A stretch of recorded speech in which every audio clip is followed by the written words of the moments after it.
আজ ২৬শে মার্চ ২০২৬ বৃহস্পতিবার।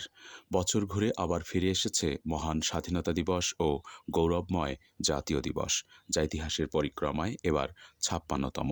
জাতির মুক্তির সংগ্রামে বীর শহীদদের আত্মদানের কথা জাতি আজ শ্রদ্ধা ভরে স্মরণ করছে। এই মহান দিবস উপলক্ষে লালমনিরহাটের ঐতিহ্যবাহী শিক্ষা প্রতিষ্ঠান উত্তর বাংলা কলেজে যথাযোগ্য মর্যাদা ও ভাব গাম্ভীর্যের মধ্য দিয়ে দিবসটি পালিত হয়েছে। অনুষ্ঠানে উপস্থিত ছিলেন উত্তর বাংলা কলেজ পরিচালনা পর্ষদের সম্মানিত সভাপতি ডাক্তার মোহাম্মদ শরীফুল ইসলাম, সম্মানিত অধ্যক্ষ মোহাম্মদ আব্দুর রউফ সরকার, পরিচালনা পর্ষদের সম্মানিত সদস্যবৃন্দ, বিভিন্ন বিভাগের শিক্ষক, শিক্ষার্থী ও কর্মচারীবৃন্দ। জাতীয় সঙ্গীতের মাধ্যমে অনুষ্ঠানের শুভ সূচনা করা হয়। এরপর শহীদ মিনারে পুষ্পস্তবক অর্পণ করা হয় এবং ১৯৭১ সালে মহান স্বাধীনতা যুদ্ধে শহীদদের উদ্দেশ্যে দোয়া অনুষ্ঠিত হয়। উল্লেখ্য যে রক্ত, বেদনা আর অদম্য সাহসের বিনিময়ে অর্জিত ইতিহাসের নাম ২৬শে মার্চ, বাংলাদেশের স্বাধীনতা যুদ্ধের সূচনা দিবস।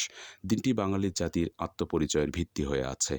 ১৯৭১ সালে স্বাধীনতার যুদ্ধের হানাদার বাহিনীর বর্বরতার মুখে দাঁড়িয়ে প্রতিরোধের শুরুটা হয় এই দিনে।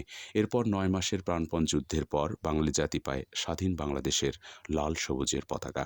পুরো আয়োজন জুড়ে ছিল গভীর শ্রদ্ধা, দেশপ্রেম ও ইতিহাসের প্রতি অঙ্গীকারের এক অনন্য প্রকাশ, যা নতুন প্রজন্মের মাঝে স্বাধীনতার চেতনাকে আরও সুদৃঢ় করে তুলবে।